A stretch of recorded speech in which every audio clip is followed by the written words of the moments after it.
Well, hope you guys enjoyed that one. That was, it's always fun to go out there and just see the competitiveness going back and forth.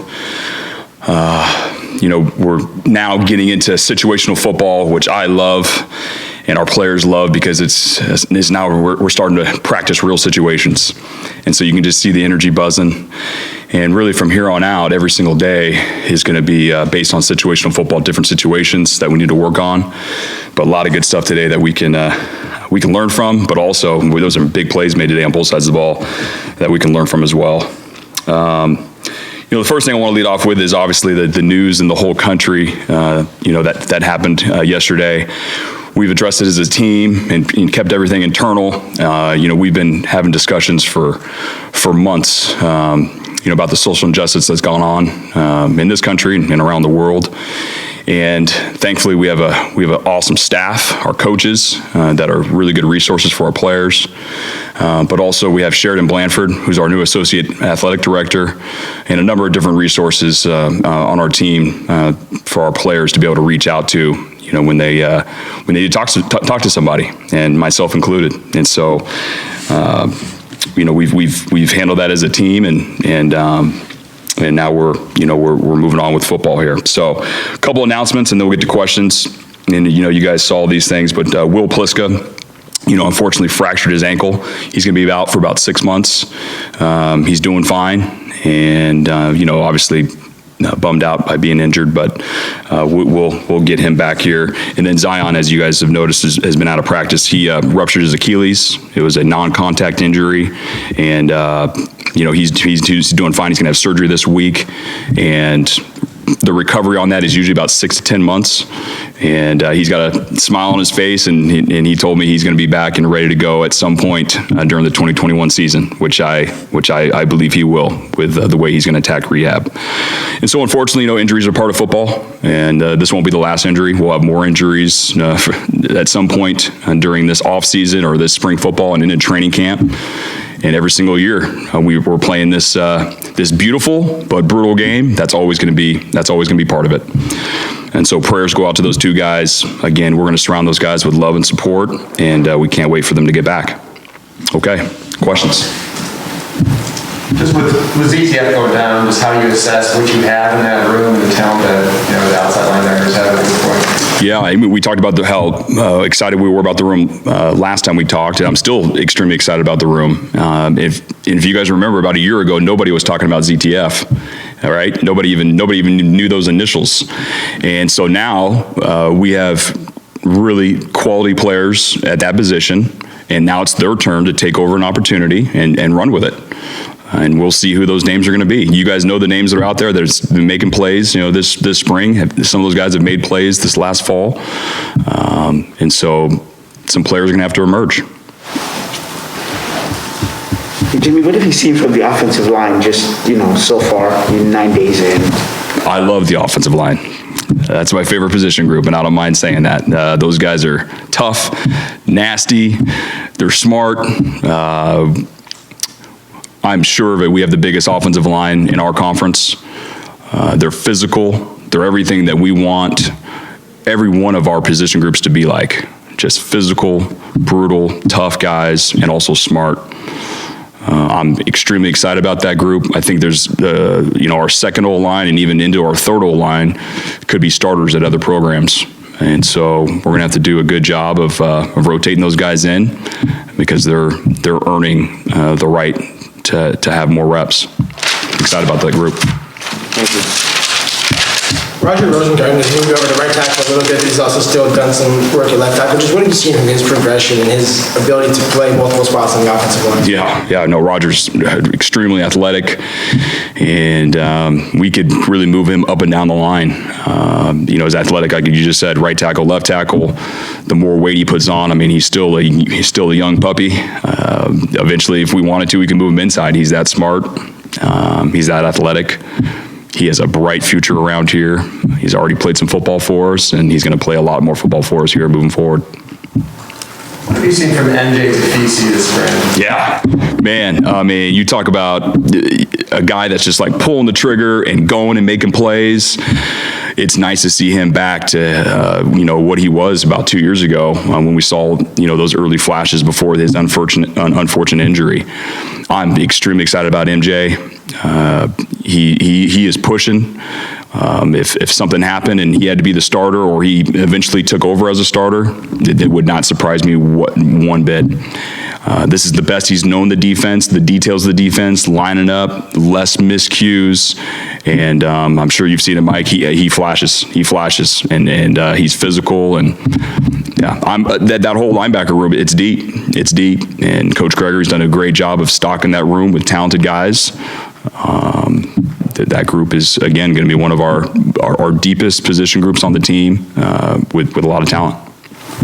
Is Calippo making a move? He seems to be rotating in and out a lot. Yeah, no, he's definitely making a move. All of them they all got to get better, and no one's made it just yet. But Nate's another guy. That's what I mentioned before. Another guy that could be a starter for us just like that at any point, and we wouldn't flinch one bit.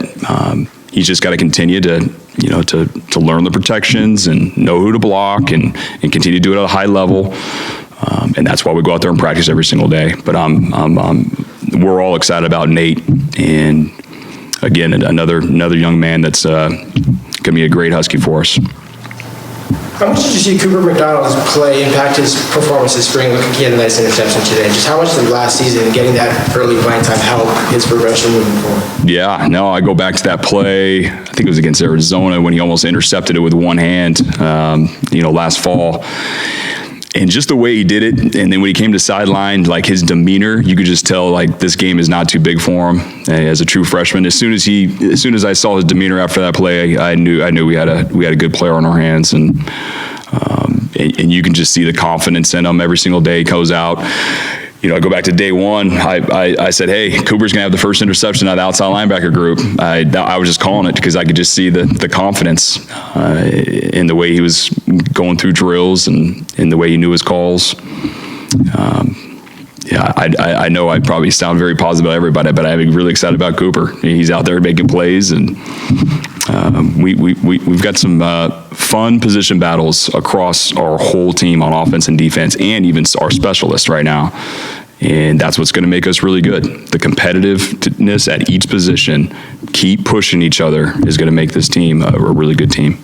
Jimmy, Patrick O'Brien, just in my eyes, seems to be getting better every practice. Is he closing the gap, and how big is that gap between him and Dylan?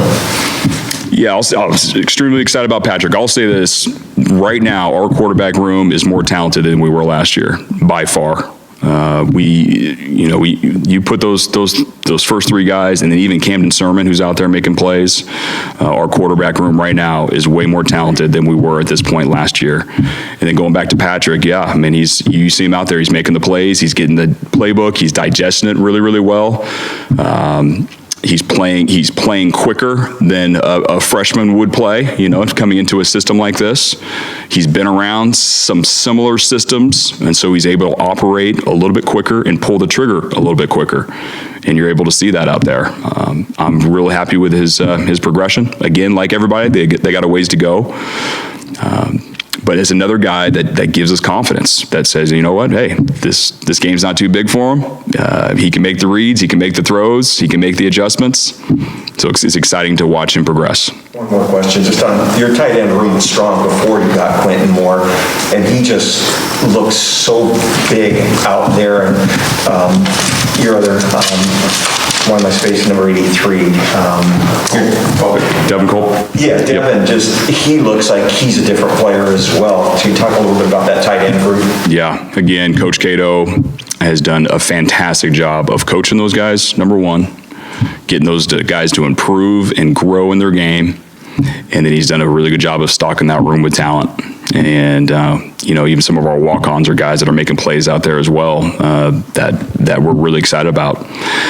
But Quentin, coming into this system, learning the system. He's another guy I see up in the hallways all the time, meeting extra with his position coach. And you can just see the guys putting the work in, or the guys that are going to see results, out there in practice field. And as soon as they start having results on the practice field, that's going to transition over into real games in the fall. And then Devin Culp, I'm really excited about. He's caught the football extremely well these last few practices. And, if he can do that consistently, that's going to be another weapon for us. It seems like Tim Horton has a big leg, but it just doesn't seem to be going through the uprights maybe as frequent as you would like. God, he made that last one. Come on, Lars. What the hell? What do you seem to be kicking down? It seems like Peyton's been a little more consistent. And where does Tim need to? Yeah, no, I mean, we chart all these things, and, the distances and, who's making them, who's not making them. And it's, again, a continual position battle at every position on the football team, even if you're a previous starter or not. But Tim has a lot of potential, as everybody sees. He's got a strong leg. I was excited for him to make that last kick out there to end practice. And then we'll go back to the drawing board and get back out there Friday, and let's tee it up and let's do it again. So, again, two guys that we have a lot of confidence in, Tim Horn, Peyton Henry, and I'm excited that we have two quality kickers on our football team. Anything else for good? Jalen McMillan had a great day today. How do you feel about the receiving corps so far? Yep. So, our wide receivers are starting to look like what we want those guys to look like. That room is playing with confidence. They're out there making plays. They're blocking in the run game. They're going against a secondary that's really, really talented. And they're also going against a style of defense that does not give up a lot of big plays. You guys know historically, we've given up the least amount of big plays in the country in the last 7 years. And so that's what they have to go against every single day. And so for those guys to go out there and make the plays that they've been making is extraordinary. And you can see the confidence, and you can see the swag, the toughness, and that's what we want that position group to be like. And it's only going to get better when we add a couple more guys here coming up. But they got to keep working, just like we all do. We're gonna never have those three worst words, I got it, and settle down. We're gonna keep churning and keep moving to try to improve. But Jalen has made a bunch of plays, and now he's got to continue to make plays. But I'm excited about that room, and Coach Adams has done a phenomenal job of coaching those guys up. One of the other guys that today just stood out to me was a guy that most people ignore, but Race Porter was just absolutely crushing it. Yes, he was. And we put him in a really sticky situation with a backed up punt back on the 1 yard line. We're back on the 1 yard line. He's got to get rid of it quicker. And I have to go to the tape, but as I was looking around trying to peer over our punt team, I think he hit about a 65, 70 yarder from the 1 yard line, which is impressive. Another really good battle. Last Saturday, Tristan Brown, he banged about a 60 yarder on Saturday's scrimmage. And so again, I'm all about competition. We are all about competition. And those guys are going back and forth, and it's awesome to watch. Jimmy, can you cite a player or two that has showed you a little bit more than you might have thought going into spring? Really excited about Sawyer Racanelli. I'm surprised I didn't get a question about Sawyer. He has made some tough catches, again, with DBs draped all over him, possible holding or PI calls, and he still made some phenomenal catches. Sawyer Racanelli, for sure, I think has stood out in the last week. And then, man, that's the first one that came right to my head. I might just stick with that one, if that's okay. You said you've given up the least amount of long plays. What's the distance on that? Everyone's got different measurements for how they do that in the country. Usually people do a run over 12 yards is a big play, and a pass over 16 is a big play. So I don't care which measurement you use, we give up the least amount in the country. What do you see from Jordan Lowell so far? Yeah, he's again a guy that is just got to continue to get better. He's definitely he's his best version right now that he's been since he's been here, coming off of his mission. And when we finally got him here, he's at the best point he's been. But he's still got a ways to go.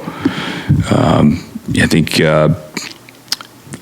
just understanding the playbook and playing at a higher level and a higher speed, and that's how it goes. As soon as those guys don't have to overthink what the call is and just let it loose and let their ability go, that's when you start seeing guys show up. And I think Jordan's still in that phase of still trying to pick up the playbook and play at a higher speed. When you look at a guy like Jeremiah Martin, do you see certain things, other than just kind of where he's at physically, that would tell you this is a veteran, this is a guy who's played college football? Yeah, he does a really good job. You guys see our tempos that we go in and out of. And that's how you got to practice in order for us to practice at a high level. And Jeremiah does that really, really well. He knows when to turn it on, break down by the quarterback, stay off the quarterback. He gets his pass rush moves. He's had some really good ones against our offensive line. Broke down, and maybe you guys haven't seen it, but it's sacks on our film. We're watching. He's like, oh, that was a sack. That was a sack. He knows how to motor down, and that's how you got to practice. That's how you got to practice when you get to the National Football League. You can't touch the quarterbacks. You touch the quarterbacks, you're probably going to get cut. And Jeremiah already knows how to practice that way, and so he's had a few sacks, on our measurements how we do it. But you can tell he's a vet in the way he practices, and so. But that's another guy also. We're throwing the whole playbook at him, and he's coming into a system that's got a lot of details, and I know he will continually only to get better and better as we move into training camp in the fall. But that's another young man we're excited about. Hey, Jimmy, in terms of when you guys are teaching them minimizing chunk plays, I know you teach this, but how much the philosophy is about once the contact is made, do not give up yards after catch and yards after contact? Yeah, so what we talk about is keeping the ball in the chute, and so that's what we're always talking about is we got to keep the ball in the chute, trusting the defender, knowing if you're an outside-in defender or you're inside-out defender, and trusting your leverage. And so our defense, Coach Gregory works with those guys all the time, all three position groups, to understand and own your leverage. And when we can trust the guy next to us to stay inside out and I can go outside in, and we can play fast and just saw the ball carrier down. All right. Awesome. Thank you. Thank you.